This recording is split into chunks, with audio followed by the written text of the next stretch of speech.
Hi ನಮಸ್ಕಾರ. ಪಡವಲಕಾಯಲ್ಲಿ ಒಂದು super ಆಗಿರೋ ಸ್ಟಾರ್ಟರ್ಸ್ ನನ್ನ ತಾಯಿ ಹೇಳಿಕೊಟ್ರು. ಆ ರೆಸಿಪಿನ ತೋರಿಸ್ತೀನಿ. ಒಂದು ಬಾಣಲೆಯಲ್ಲಿ ಎಣ್ಣೆನ ಹಾಕಿ ಅದಕ್ಕೊಂಚೂರು ಮೆಣಸಿನ್ಕಾಯಿ, ಈರುಳ್ಳಿನ ಹಾಕಿ ಒಂದು ಸ್ವಲ್ಪ ಚೆನ್ನಾಗಿ ಫ್ರೈ ಮಾಡಿ, ಹಾಗೆ ಇನ್ನೊಂದು ಕಡೆ ಪಡವಲಕಾಯಿನ ಪೀಸಸಲ್ಲಿ ಕಟ್ ಮಾಡಿಕೊಂಡು ಅದರ ಸೀಡ್ಸ್ ಎಲ್ಲ ತೆಗೆದಿಡಿ. ಫ್ರೈ ಆಗಿರೋ ಈರುಳ್ಳಿಗೆ ಒಂದು ಸ್ವಲ್ಪ ಮೆಂತ್ಯ ಸೊಪ್ಪು, ಪುದೀನ ಸೊಪ್ಪು ಹಾಗೆ ಕೊತ್ತಂಬರಿನ ಹಾಕಿ ಚೆನ್ನಾಗಿ ಫ್ರೈ ಮಾಡ್ಕೊಳ್ಳಿ. ಅದಕ್ಕೆ ಸ್ವಲ್ಪ ದಪ್ಪ ಮೆಣಸಿನ್ಕಾಯಿ ಹಾಕಿ ಅದನ್ನು ಚೆನ್ನಾಗಿ ಫ್ರೈ ಮಾಡ್ಕೊಳ್ಳಿ. ಈಗ ಮಸಾಲೆಗಳನ್ನ ಆ್ಯಡ್ ಮಾಡೋ ಅಂಥ ಟೈಮ್. ಫಸ್ಟ್ ಅರಿಶಿನದ ಪುಡಿ, ರುಚಿಗೆ ತಕ್ಕಷ್ಟು ಉಪ್ಪು, ಜಿಂಜರ್ ಗಾರ್ಲಿಕ್ ಪೇಸ್ಟ್ ಹಾಗೆ ಒಂದು ಸ್ವಲ್ಪ ಖಾರದ ಪುಡಿನ ಹಾಕಿ ಚೆನ್ನಾಗಿ ಫ್ರೈ ಮಾಡ್ಕೊಳ್ಳಿ.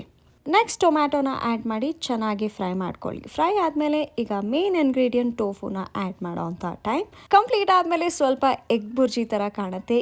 ಈಗ ಅದನ್ನು ಪಡವಲಕಾಯಲ್ಲಿ ಫಿಲ್ಲಿಂಗ್ ಆಗಿ ನಾವು ಫಿಲ್ ಮಾಡಬೇಕಾಗತ್ತೆ.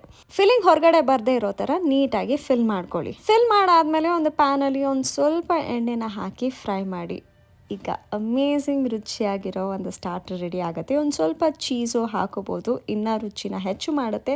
ಈಗ ಟೇಸ್ಟ್ ಮಾಡೋವಂಥ ಟೈಮ್ ನನಗಂತೂ ತುಂಬಾ ಇಷ್ಟ ಆಯಿತು. ನೀವು ಟ್ರೈ ಮಾಡಿಬಿಟ್ಟು ಹೇಗಿತ್ತು ಅಂತ ತಿಳಿಸಿ. ಇನ್ನೂ ಏನಾದರೂ ರೆಸಿಪೀಸ್ ಬೇಕಿದ್ದರೆ ಅದಕ್ಕೂ ಕಾಮೆಂಟ್ ಮಾಡಿ. In the next one.